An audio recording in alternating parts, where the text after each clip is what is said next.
समस्त विद्यार्थियों 10वीं के अपने पाठ्यपुस्तक हिंदी क्षितिज के दूसरा पाठ तुलसीदास जी के अपन आज चौथे पद का अध्ययन करेंगे। उस अध्ययन करने से पूर्व वाचन इस प्रकार हैं। कौशिक सुनहु मंद य बालकु, कुटिल काल बस निज कुल घालकु, भानु बस राखेश कलंगु, निपट निर्कुश अबुध असंकु, काल कवलु होई शन मही, कहूँ पुकारी खोरी मोई नहीं, तुमह हटकहु जो चहु उबारा, कही प्रतापु बल रोष हमारा, लखन कहेउ मुनि सुजुस तुम्हारा, तुम ही अछत को बरने पारा, अपने मुँह तुम आपने करने, बाहर अनेक भांति बहु बरनी, नहीं संतोषु तो पुनि कछु कहो, जनी रिस रोकी दुस दुख सहो, वीर वर्ती तुम धीर अशोभा, गारी देत न पाओ शोभा, सूर समर करनी करी, कहीं न जनावही आपू, विद्यमान रन पाई रिपु, कायर कथई प्रतापु। अब इन पंक्तियों का सप्रसंग व्याख्या इस प्रकार है और सप्रसंग व्याख्या प्रस्तुत अवतरण गोस्वामी तुलसीदास द्वारा रचित रामचरितमानस के बालकांड से संकलित लक्ष्मण परशुराम संवाद अंश से उद्धृत हैं। इसमें धनुर्भंग प्रसंग में लक्ष्मण एवं परशुराम के आवेश में संवाद का वर्णन किया गया है। अब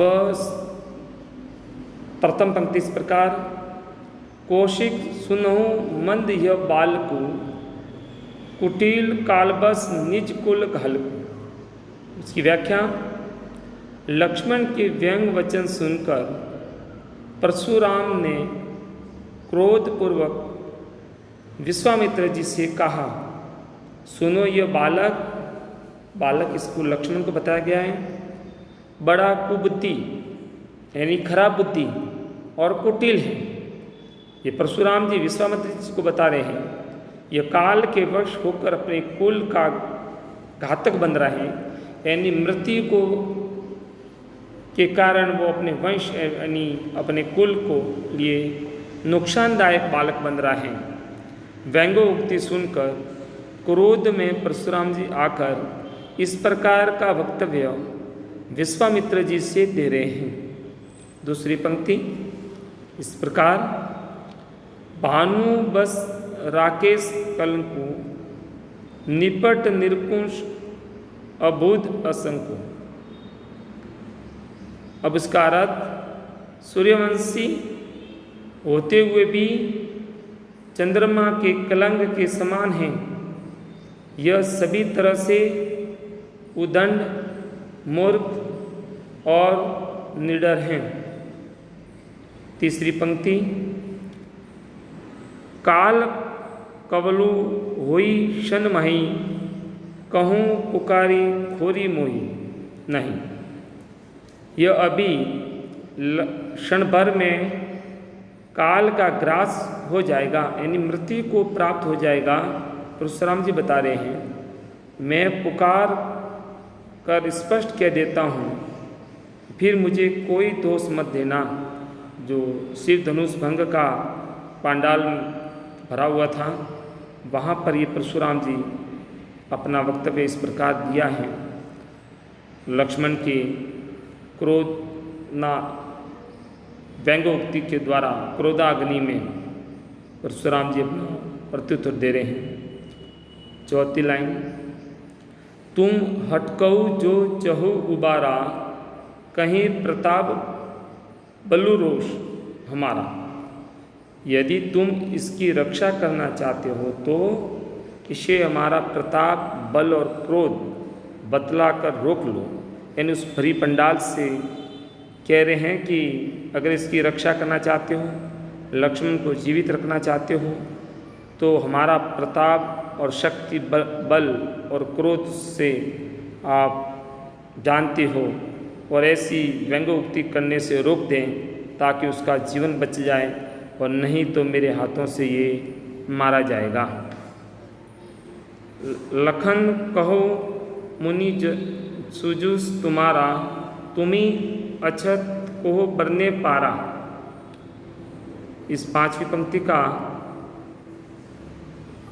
अर्थ इस प्रकार है। तब लक्ष्मण ने कहा, हे मुनि, आपका सुयश आपके अलावा अन्य कौन वर्णन कर सकता है। 6ठी लाइन, अपने मुँह तुम आपनी करनी, बाहर अनेक भांति बहु वर्णी। आपने अपनी करनी का वर्णन अनेक बार बहुत प्रकार से किया है, अपनी बड़ाई स्वयं ही की है। परशुराम जी को लक्ष्मण कह रहे प्रत्युत्तर में कि आपकी बड़ाई खुद ही करते हो और अनेक बार अपनी शक्ति का प्रदर्शन रूपी अपने व्याख्यान में देते हो। आपके अलावा आपकी प्रशंसा की बड़ाई कोई नहीं कर सकता। ऐसे प्रत्युत्तर सुनकर लक्ष्मण द्वारा कहा गया और परशुराम जी की क्रोधाग्नि और बढ़ गई। 7वीं पंक्ति, नहीं संतोषु तम पुनि, कहूँ कहूँ जनी रिस रोकी, इस दुख सहो। इतने पर भी यदि आपको संतोष नहीं हुआ हो तो फिर कुछ कर डालिए, आप क्रोध रोक कर अपना दुख सहन मत कीजिए। लक्ष्मण कह रहे हैं कि इतना व्याख्यान करने के बाद, इतना प्रत्युत्तर देने के बाद और इतनी प्रशंसा करने के बाद भी आपको शांति न मिले और दुख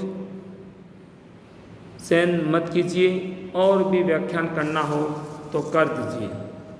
8वीं पंक्ति इस प्रकार है, वीर व्रति तुम धीर अशोभा, गारी देत न पाहो शोभा। वीरता का व्रत धारण करने वाले व्याख्या धैर्यवान और क्रोध रहित हैं, आप गाली देते हुए शोभा नहीं पाते हैं।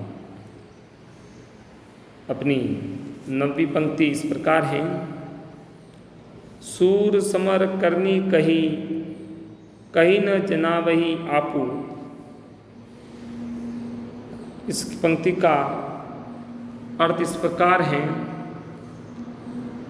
कि सूरवीर तो युद्ध में सूरवीरता का कार्य करते हैं और अपने मुंह से अपनी प्रशंसा नहीं करते। लक्ष्मण उनका प्रत्युत्तर ये दे रहे हैं कि वीर परशुराम जी जो हमेशा युद्ध के मैदान में वीरता दिखाते वीर, न कि वो अपने मुंह से अपनी प्रशंसा करते, अपने कार्य के द्वारा प्रशंसा स्वयं प्राप्त करते हैं। लेकिन आप इतना ऐसा काम न करते हुए अपनी प्रशंसा वीरता की खुद बता रहे हैं, जो इस स्थान और इस समय ये उचित नहीं है, और ये आप प्रशंसा के लायक नहीं बनोगे, क्योंकि केवल युद्ध मैदान में न लड़ करके केवल मुंह से बखान कर रहे हो, ये उचित नहीं है।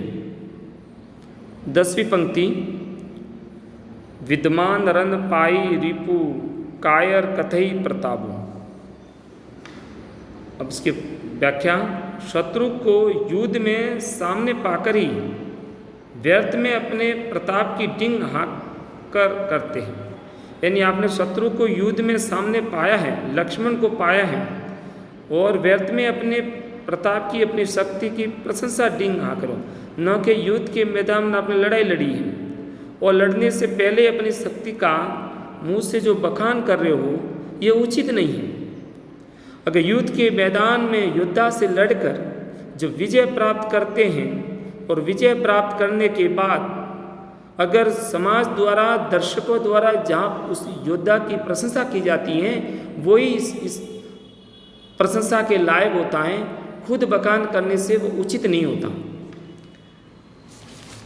इस पद में परशुराम जी को व्यर्थ में क्रोध करने वाला तथा आत्मा प्रशंसा करने वाला बताया गया है। लक्ष्मण के वचन व्यंग्यपूर्ण हैं। इस पद में अनुप्रास अलंकार का, उपमा और आक्षेप अलंकार का प्रयोग हुआ है। चौपाई द्वाचंद की गति यति उचित हैं।